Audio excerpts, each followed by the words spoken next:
আসসালামু আলাইকুম। ফাগুন মেলা স্টাডি একাডেমির পক্ষ থেকে স্বাগতম। আজ আমরা অষ্টম শ্রেণীর স্বাস্থ্য সুরক্ষা বইয়ের ৩ নম্বর পৃষ্ঠার সমাধান নিয়ে আলোচনা করব। সুস্বাস্থ্য চর্চায় আমার পছন্দের ব্যক্তির কাজ নিয়মিত ব্যায়াম করা। এই কাজের প্রভাব শরীর ভালো থাকে, ভোরে ঘুম থেকে ওঠা, স্বাস্থ্য এবং মন ভালো থাকে। নিয়মিত পানি পান করা, কোষ্ঠকাঠিন্য থেকে প্রতিকার এবং পানি শূন্যতা থেকে রক্ষা পাওয়া যায়। সত্য কথা বলা, সমাজে ভালো মানুষ হিসেবে প্রতিষ্ঠিত হতে পারবো এবং অপরাধ বোধ হবে না। অবসর সময়ে ভালো কাজে ব্যয় করা, জ্ঞান বৃদ্ধি পায় এবং সময় ভালোভাবে পার হয়। সত্যকে প্রচার করা, মানুষকে সতর্ক করা যায় এবং সততার জানান দেওয়া যায়।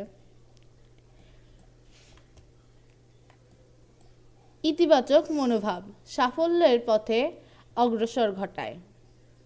খারাপ কাজ থেকে বিরত থাকা, ভালো মানুষ হিসেবে গড়ে ওঠা যায়। সবাইকে সাহায্য করা, ভালো মানুষ হিসেবে প্রতিষ্ঠিত হওয়া যায়। ৪ নম্বর পৃষ্ঠা। এর সাথে সাথে নিজেদের ব্যাপারে সচেতন হতে দৈনন্দিন জীবনে আমরা যে কার্যক্রমের মধ্য দিয়ে যাচ্ছি সেগুলো পর্যবেক্ষণ করে লিপিবদ্ধ করব। এরপর তা আমাদের ভালো থাকাকে কিভাবে প্রভাবিত করেছে তা বোঝার চেষ্টা করব। আমার দৈনন্দিন সময়, ভালো বা খারাপ ছিলাম, কি কাজে ভালো বা খারাপ ছিলাম। সকাল, ভালো ছিলাম, সকালের মৃদু বাতাসে হেঁটে হেঁটে স্কুলে আসতে ভালো লাগছিল। দুপুর, খারাপ ছিলাম, বিশ্রামের প্রয়োজন ছিল কিন্তু বিশ্রাম করতে পারিনি। বিকাল, ভালো ছিলাম, বিকেলের আবছা রোদে স্কুল থেকে বাসায় যেতে ভালো লাগছিল। রাত, ভালো ছিলাম, ছোট বোনের সাথে খেলাধুলায় মেতে উঠেছিলাম।